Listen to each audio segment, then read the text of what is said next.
오늘 우리에게 주시는 말씀은 이사야서 63장 14절 및 마태복음 23장 9절입니다.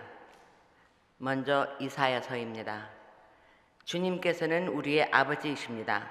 아브라함은 우리를 모르고 이스라엘은 우리를 인정하지 않는다 하여도 오직 주 하나님은 우리의 아버지이십니다. 옛적부터 주님의 이름은 우리의 속량자이십니다. 다음은 마태복음입니다. 또 너희는 땅에서 아무도 너에게 아버지라고 부르지 말아라. 너희 아버지는 하늘에 계신 분 한 분뿐이시다. 이것은 주님의 말씀입니다. 성가대 아름다운 찬양 감사를 드립니다. Happy Father's Day.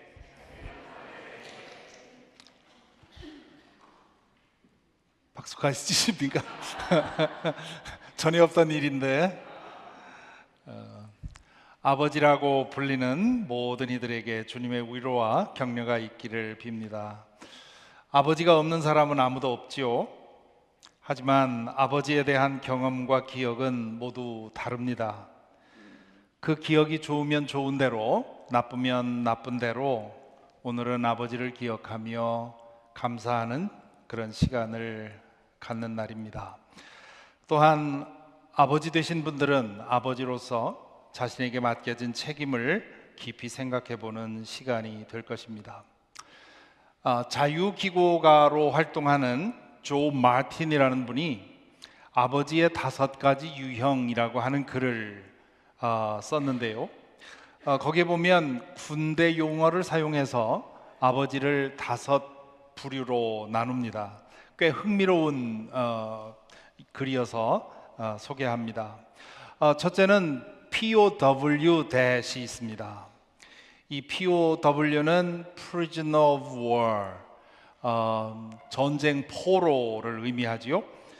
전쟁 포로는 결박된 상태로 있으면서 주변 사람들에게 분노를 퍼붓습니다. 그것처럼 항상 자녀들 곁에 있지만 마음에 쌓인 분노를 자녀들에게 퍼부어서 상처를 주는 아버지들을 말합니다. 자녀들은 아버지의 분노가 언제 터질지 몰라서 늘 불안하지요. 그런 아버지를 POW Dad 그렇게 부른다고 합니다. 두 번째는 MIA Dad인데요. 이거는 Missing in Action 이라는 뜻의 온 약자입니다. 작전 중에 실종된 군인을 말합니다. 전사했을 수도 있고 혹은 도망쳤을 수도 있습니다. 사별, 이혼 혹은 직업상의 이유로 자녀들의 성장 과정에서 함께하지 못한 아버지를 가리킵니다. 아버지의 피지컬 프레젠스 자체가 없었다는 말이죠. 세 번째는 AWOL-이 있습니다. 이것은 absent without leave라는 뜻의 약자인데요. 이 사람은 명단에는 있는데 전투가 시작되면 종적을 감추는 병사입니다. 육체적으로는 가정 안에 있지만 자녀들의 삶에는 아무런 관심도 없고 행동도 하지 않는 아버지를 가리키는 말이죠. 이런 아버지는 자녀들과 정서적인 연대감도 없고 같이 놀거나 활동하지도 않습니다. 네 번째는 Reserve Duty Dad이 있습니다. 우리 Reserve Duty는 주중에 다른 직업을 갖고 종사하면서 유사시에 전쟁에 참여할 수 있도록 주말에 혹은 1년에 몇 주 이렇게 그 훈련받는 군인들을 말합니다. 말하자면 파트타임 군인이죠. 이 유형의 아버지는 자녀들의 삶에 관여하기는 하지만 간헐적으로 시간이 있을 때만 그렇게 합니다. 비상시에만 아버지 역할을 하는 사람들을 말합니다. 세 번째는 Active Duty Dad이 있습니다. 항상 자신의 자리를 지키며 언제든지 필요하다면 나서고 또 때로 필요하다면 목숨까지 바치는 그런 군인을 말합니다. 이 유형의 아버지들은 자녀들과 늘 함께 있습니다. 육신적으로만이 아니라 정서적으로 든든한 연대감 안에 살고 있습니다. 비상시뿐만 아니라 평상시에도 자녀 곁에 있어주고 필요한 도움을 줍니다. 필요하다면 어떤 희생도 마다하지 않지요. 여러분의 아버지는 어디에 속했습니까? 과거에 우리 아버지들은 안방 호랑이가 되어서 가족들을 쥐잡듯 하거나, 그게 POW-이지요. 가정의 문제는 아내에게 전적으로 맡기고 밖으로만 떠돌거나 Missing in Action Dad을 말합니다. 혹은 몸은 집안에 있지만 가족들에게 아무런 관심 없는 Absent without leave Dad이 많았습니다. 그나마 자녀들에게 가장 큰 행운은 파트타임 아버지, Reserve Duty Dad을 만나는 일이었습니다. 여기 나오는 5번째 Active Duty Dad을 만나는 것은, 그것은 거의 볼 수 없는, 그냥 우리 마음속에나 있는 그런 존재였습니다. 오늘 아버지라고 불리는 분들에게 여쭙니다. 여러분은 5가지 유형 중에 어디에 속하십니까? 아버지들 중에는 돈 벌어다 주고 때리지만 않으면 좋은 아버지라고 생각하는 사람들이 있습니다. 아주 근거 없는 자신감이지요. 물론 수시로 폭행하면서도 자기가 잘한다고 생각하는 사람도 있습니다. 이 5가지 유형에 정직하게 자신을 대입해 보면 아버지로서 자신이 얼마나 잘하고 있는지를 알게 될 것입니다. 저 자신의 경우 아이들의 30여 년의 인생 중에 많은 시간을 Reserve Duty Dad으로 혹은 Absent without leave Dad으로 살지 않았나 싶습니다. 중고등학교 시절에 아들의 운동 경기에 몇 번 가보지 못했고, 딸이 연주할 때도 엄마만 보내야 했습니다.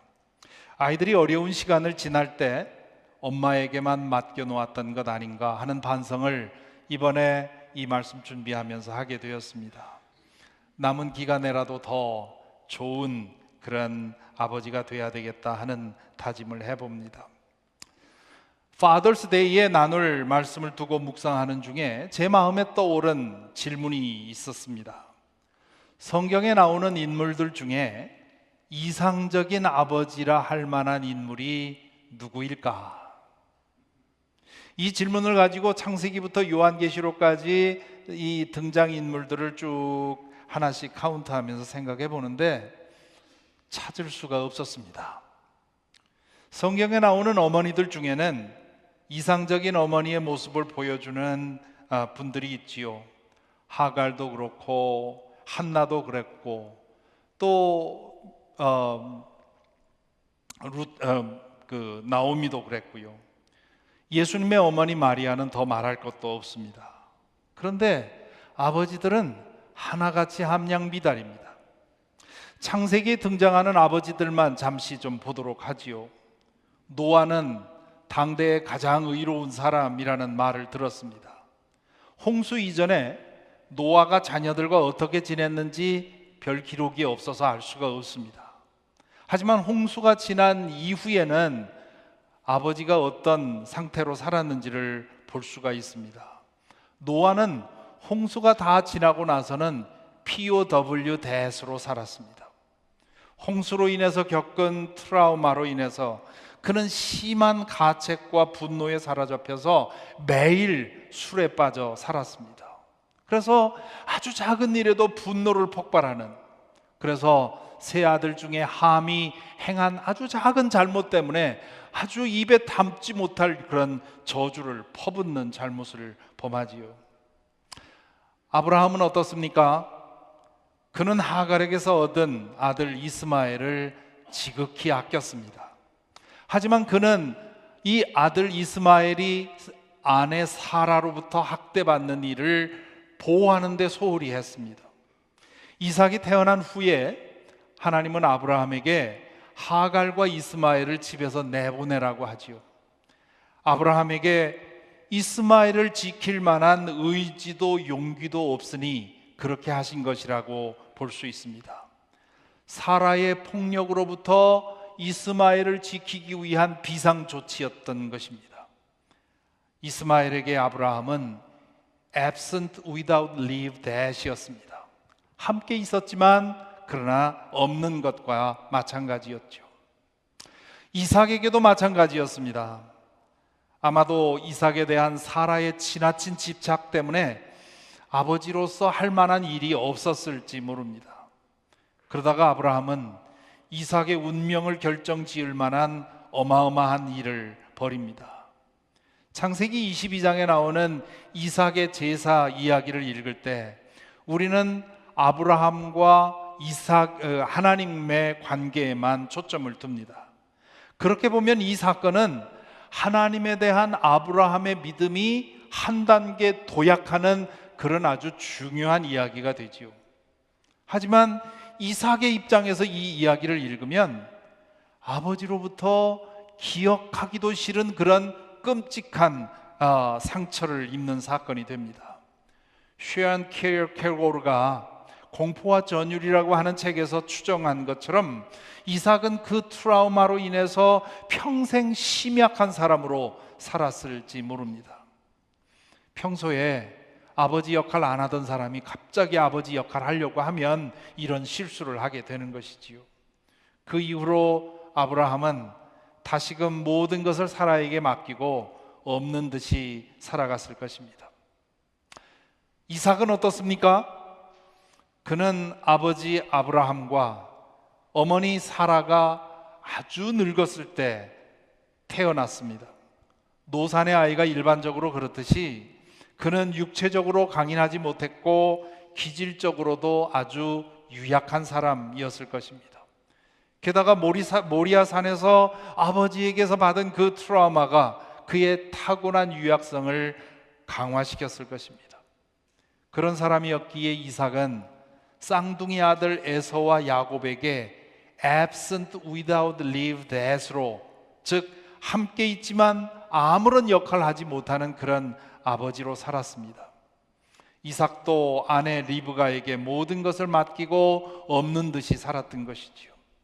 게다가 그는 편애를 하는 잘못을 범합니다. 당시에 맏아들에 대한 편애는 당연한 것으로 간주되었지만 자신의 편애가 야곱에게 얼마나 큰 상실감을 줄지 생각하지 않았습니다. 그의 편애로 인해서 그 가정은 둘로 갈라졌고 둘째 아들 이 야곱은 20년 동안 죽을 고생을 하게 되지요. 야곱은 형과 아버지를 피해서 이주한 하란에서 두 아내를 얻습니다. 야곱은 원래 사랑하는 라헬과 결혼하고 싶었습니다. 그런데 외삼촌 라반에게 속아서 두 자매를 아내로 둘 수밖에 없었습니다. 그는 그들을 통해서 12아들과 딸 하나를 얻게 되지요. 그 자녀들에게 야곱은 어떤 아버지였습니까? 처음에는 Missing in Action Dad이었습니다. 그는 가나안으로 돌아올 때까지 일벌레로 살아야 했습니다. 라헬과 결혼하기 위해서 7년 동안 죽도록 노동해야 했고요. 그리고 외삼촌에게 속아서 또 7년을 노예로 살아야 했습니다. 14년 동안의 노예 노동 끝에 야곱은 6년 동안 계약 노동을 하지요. 20년 동안 야곱은 양떼를 데리고 바깥으로 떠돌다가 집에 돌아와서 며칠 쉬었다가 다시 바깥으로 떠도는 그런 생활을 반복했습니다. 집에 왔다 다시 양을 데리고 나가면 얼마 있다가 애가 생기곤 했던 거지요.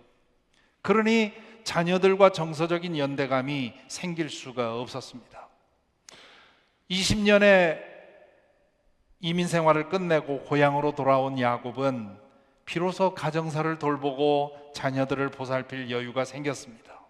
그런데 그때 더 큰 문제가 생깁니다. 라헬에게서 얻은 두 아들에 대해서 지독하게 편애를 하는 것입니다. 이삭은 에서와 야곱 중에 큰아들 에서를 편애했지요.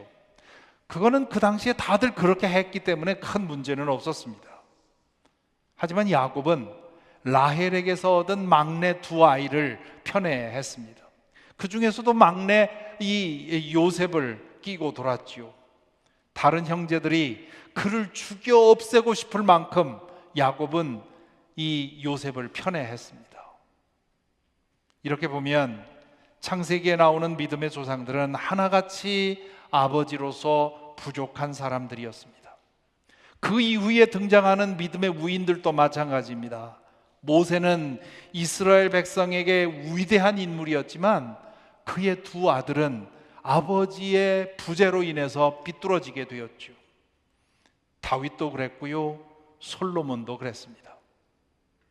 성경에 나오는 아버지들이 모두 나름대로의 결함을 가지고 있었다는 사실이 아버지에 대한 경험이 좋지 않았던 분들에게 조금이나마 위로가 되기를 바랍니다. 내 아버지만 그랬던 것이 아닙니다. 문제없는 아버지는 존재하지 않습니다. 문제가 비교적 적은 아버지가 있고 문제가 좀 많은 아버지가 있을 뿐이지요. 가끔 도를 넘어서는 심하게 문제되는 아버지도 없지는 않습니다. 그런 경우 아버지들이 그렇게 말하고 행동하는 데에는 그만한 이유가 있었다는 사실을 기억할 필요가 있습니다. 아브라함도 이삭도 야곱도 아버지로서 자식에게 큰 상처를 남겨주었습니다. 자녀에게 사랑이 없어서도 아니고 자녀가 미워서도 아니었습니다.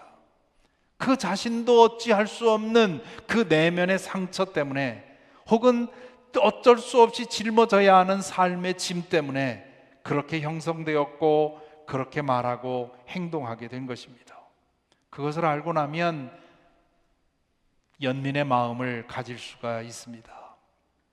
애플의 CEO로서 유명한, 그리고 현대 문명에 엄청난 변화를 만들어낸 스티브 잡스는 완벽주의자로 유명합니다. 그는 매우 독선적이고 신경질적이었다는 이야기를 듣습니다. 그는 주변에 있는 사람들과 부단히 불화를 빚었다고 하죠. 그 정도가 매우 심했습니다.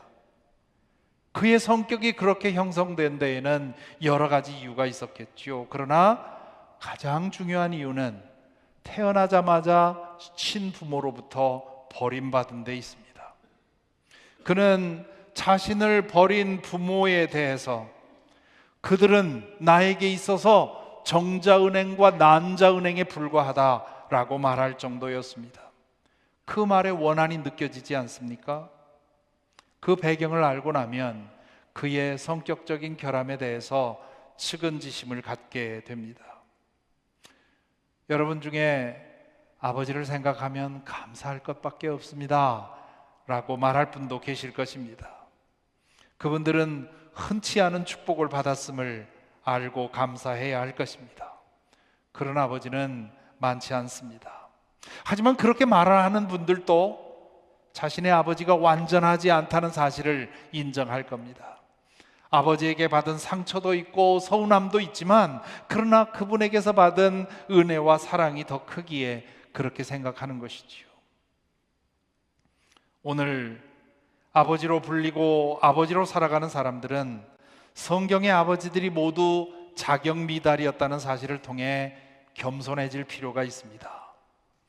혹시 여러분 중에 나는 아버지로서 그래도 잘해왔다고, 나만한 아버지 있으면 나와보라고 생각하는 분이 계실지도 모르겠습니다. 그것은 스스로를 속이는 일입니다. 그렇게 생각하는 자체가 큰 결함이 있다는 뜻입니다. 아버지로서 자신이 많이 부족했고 지금도 부족하다는 사실을 겸허히 인정할 필요가 있습니다. 혹시 자신도 알지 못하는 사이에 자녀에게 상처 준 것이 없는지를 돌아보고 있다 싶으면 늦기 전에 자녀에게 용서를 구해야 합니다. 지난주에 만난 친구에게서 들은 흥미로운 이야기가 있습니다. 우리 지역에서 활동하는 현직 의사가 그에게 질문을 했다고 합니다. 응급실에 실려갔을 때 살아나오느냐 죽어나오느냐를 결정하는 가장 중요한 요소가 무엇인 것 같으냐고 묻더라는 겁니다. 응급실에 가보신 분들 뭐가 제일 중요할 것 같습니까? 그분에 의하면, 현직 의사의 의견에 의하면 응급실에서 남자 의사를 만나느냐 여자 의사를 만나느냐가 가장 중요한 요인이라고 합니다. 혹시 남자 의사를 만나야 좋구나 라고 생각하는 사람은 오산하고 있는 겁니다. 여자 의사를 만나야 살아나올 확률이 커진답니다. 그분은 거기에 대해서 3가지 이유를 제시했다고 합니다. 첫째, 남자 의사들은 과신하는 경향이 많기 때문입니다. 아주 작은 판단 하나가 생사를 가르는 응급실에서 의사의 과신은 매우 큰 불행을 불러올 수 있다는 거죠. 둘째 이유는 첫째 이유로부터 파생하는 것인데, 남자 의사들은 다른 사람의 이야기를 잘 듣지 않는답니다. 때로는 자기보다 경험이 더 많은 간호사들의 이야기도 경청해야 되는데 자기 생각만 옳다고 생각하는 거죠. 셋째는 남자 의사들은 환자에 대한 관심과 공감 능력에 있어서 여성 의사들보다 떨어진다는 거죠. 지금 이 말씀을 듣고 있는 분들 중에 남성 의사들이 몇 분 계신데 기분이 상하지 않으셨는지요? 남자 의사들이 다 그렇다는 뜻이 아니고, 혹시 이 말을 듣고 나중에 응급실에 갔는데 남자 의사가 다가오면 아이고 나 죽었구나 하고 낙심하는 거 아닌가 모르겠습니다. 남자 의사들 중에도 겸손하고 다른 사람의 말에 귀 기울일 줄 알고, 그리고 고통받는 사람에게 대한 공감 능력이 많은 사람도 있지요. 여자 의사들 중에도 자신의 판단을 과신하고 독선적이고 냉담한 분이 있을 겁니다. 다만 전체적으로 보편적으로 보면 그 남자 의사들에게 그런 경향이 강하다는 뜻입니다. 물론 이것은 그분의 개인적인 주관적인 판단입니다만은 생각해 보니까 꽤 설득력이 있습니다. 제가 남자이기 때문에 압니다. 저는 이 이야기를 듣고 무엇이 이 차이를 만들어내는 걸까 생각을 해보았습니다. 태어나면서 타고나는 남성성과 여성성의 차이도 있겠지요. 요즘엔 그런 거 없다고 그렇게 주장하는 사람도 많습니다만은, 그러나 어느 정도의 남성성과 여성성은 그건 부인할 수가 없습니다. 하지만 더 큰 원인은 태어난 후에 자라가는 과정에서 생깁니다. 우리 사회는 여전히 남성 중심적입니다. 과거보다 많이 달라지긴 했지만 남자는 강자의 입장에서 생각하고 행동하고 여자는 약자의 입장에 설 수밖에 없는 때가 많습니다. 강자의 입장에서 자신을 보고 세상을 보면 과신하게 되고 독선적이게 되고, 그리고 약자에 대해서 무심하게 됩니다. 그런 경향이 강해지지요. 반면에 약자의 입장에서 자라다 보면 자기 자신에 대해서 과신하기가 어려워지고, 또 다른 사람에게 대해서 자꾸 들으려고 하고, 자신이 약자이기 때문에 약자에 대한 공감 능력이 커지게 됩니다. 아버지의 결함 문제를 두고 묵상하는 중에 이 이야기를 떠오른 이유는 그분이 의사들에 대한 말이 그대로 아버지들에게도 적용되기 때문입니다. 아버지들은 남성 중심의 문화권에서 자라면서 강자로 양육을 받아왔습니다. 그런 까닭에 자신의 생각과 판단에 대해 과신하는 경향이 있고, 다른 사람의 말을 들을 줄 모릅니다. 약자에 대한 관심과 배려가 부족합니다. 다 그렇다는 뜻이 아니라 그런 경향이 있다는 뜻입니다. 그러다 보니 무심코 내뱉은 말과 행동이 약자의 위치에 있는 아내와 자녀들에게 상처를 안겨주게 됩니다. 그런데 자신이 상처를 주고 있다는 사실조차도 인식하지 못하는 경우가 많습니다. 나는 언제나 옳고 그러므로 언제나 모두가 내 뜻을 따라야 된다고 생각하는 아버지들이 아직도 있습니다. 다행히 아버지로서 자신의 부족함을 자인하고 미안한 마음을 안고 사는 아버지들도 많이 있습니다. 그런 분들은 성경의 아버지들의 이야기들을 통해서 위로와 격려를 받게 되기를 바랍니다. 자신의 부족함을 인정하고 그것을 인식하고 인정하는 것에서 만족하지 말고 좋은 아버지로 더 변화될 수 있도록 힘써야 하겠습니다. 우선 그동안의 부족함에 대해서 필요하다면 자녀에게 용서를 구할 수 있기를 바랍니다. 맺힌 것이 있으면 묶은 사람이 풀어줘야 합니다. 묶임을 당한 사람이 풀 수는 없는 일입니다. 치유되지 않으면 그 상처는 그 자녀에게서 그 다음 자녀에게로 계속 대물림되기가 쉽습니다. 불행을 유산으로 물려주는 아버지가 되지는 말아야 하지 않겠습니까? 반면에 상처를 주었다 해도 그 상처가 치유되고 나면 두고두고 생각나게 하는 추억이 됩니다. 이런 점에서 이 Father's Day는 자녀들에게 대접을 받는 날이 아니라, 물론 그것도 중요하지만 자녀들에게 사과하고 감사를 표하는 날이 되면 좋겠습니다. 아울러 더 좋은 아버지로 성장할 수 있도록 힘써야 되겠지요. 나이 들수록 자신이 틀릴 수 있다는 사실을 염두에 두고 사는 것이 중요합니다. 의식적으로 노력하지 않으면 남성들은 나이 들수록 더 시야가 더 좁아지고 그리고 완고해지는 경향이 있습니다. 생각이 옳지 않은데 그 생각이 옳다고 과신하니 다들 등을 돌리게 되는 거지요. 저희 부친께서 언제부턴가 어떤 문제를 가지고 가서 상의를 드리면 내가 뭘 안다니 니들이 알아서 해라 하곤 하셨습니다. 지금 돌아보니 그분이 몰라서 그렇게 말씀하신 것은 아닐 거라고 생각이 됩니다. 당신의 생각이 있지만 아들을 존중하셔서 그렇게 말씀하신 것이라고 생각을 합니다. 당신이 틀릴 수도 있다는 사실, 당신이 생각하고 판단하는 것이 전부가 아니라는 사실을 체득해서 아셨기 때문이겠죠. 이것이 아버지로 늙어가면서 가져야 할 매우 중요한 미덕이라고 생각을 합니다. 결론적으로 한 말씀만 더 덧붙입니다. 어떤 아버지도 완전하지 않다는 사실은 우리로 하여금 완전하신 아버지가 어디 없는가, 완전하신 아버지를 생각하게 합니다.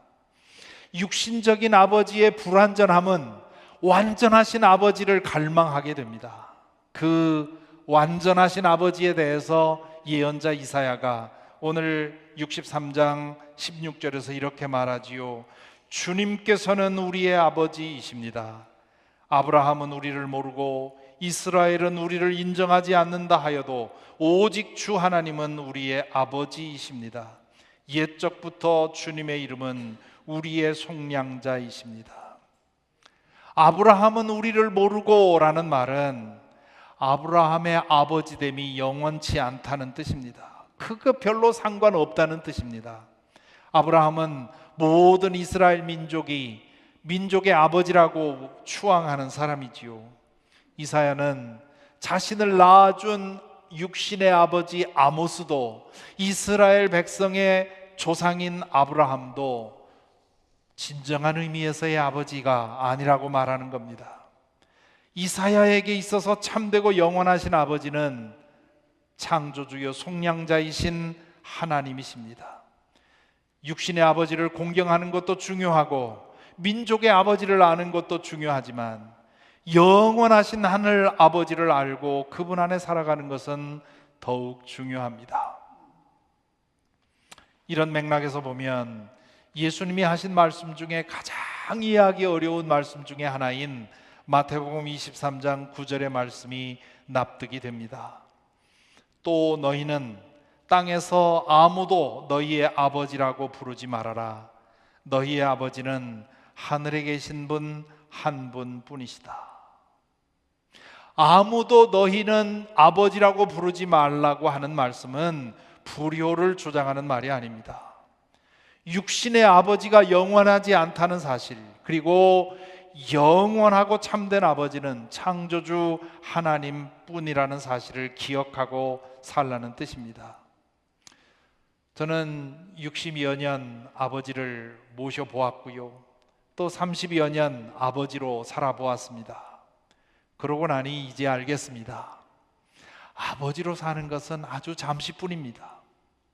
자녀가 자라고 나서는 아버지라는 이름만 남아있을 뿐 실제로는 친구가 되는 것이고 형제 자매가 되는 것입니다. 이 땅에 아버지는 없습니다. 우리에게는 오직 영원하신 하늘 아버지만 계십니다. 그 아버지를 찾아야 하지요. 하늘 아버지의 영원하신 아들 예수 그리스도는 우리에게 하늘 아버지를 다시 찾고 그분을 향해 아빠라고 부르며 살아가는 길을 열어주셨습니다.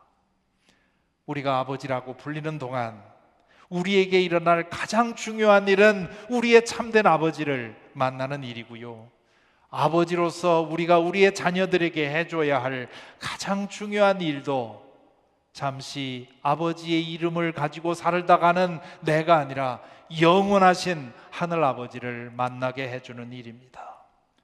부디 저와 여러분, 우리 모두에게, 그리고 우리가 사랑하는 우리의 모든 자녀들에게 이 일이 일어나게 되기를 간절히 기도합니다. 하늘 아버지의 자녀됨을 회복해서 그 영원한 신분을 누리고 살아가게 되기를 간절히 기원합니다. 기도하겠습니다. 이제 잠시 묵상의 시간을 갖습니다. 잠시 먼저 여러분의 육신의 아버지를 기억해 보시기 바랍니다. 여러분의 아버지는 어떤 분이었습니까? 아버지를 생각할 때 감사의 정이 마음에 차오릅니까? 그렇다면 그런 아버지를 주신 하나님께 감사하시기 바랍니다. 그런 기억을 남겨주신 아버지께, 육신의 아버지께 감사드리시기 바랍니다. 육신의 아버지를 생각할 때 상처가 덧나는 것 같은 아픔을 느끼십니까? 자녀에게 차마 드러낼 수 없는 깊은 상처가 그분들에게 있었음을 알아주시기 바랍니다. 그 아버지를 용서할 수 있는 마음을 주님께서 주시기를 기도하시기 바랍니다. 지금 아버지로 살고 계십니까? 완전하신 하늘 아버지를 더 깊이 찾고 사귀어서 그분에게서 아버지됨을 배우시기 바랍니다. 또한 자녀들에게 하늘 아버지를 만나도록 돕는 일에 힘쓰시기를 바랍니다. 아버지로 불리거나 어머니로 불리거나 그렇게 불러줄 사람이 없거나 그것은 잠시 지나가는 일입니다. 우리 모두에게 일어나야 할 일은 영원하신 하나님, 그분의 품에 안겨 그 사랑을 누리며 그 사랑을 나누고 살아가는 것입니다.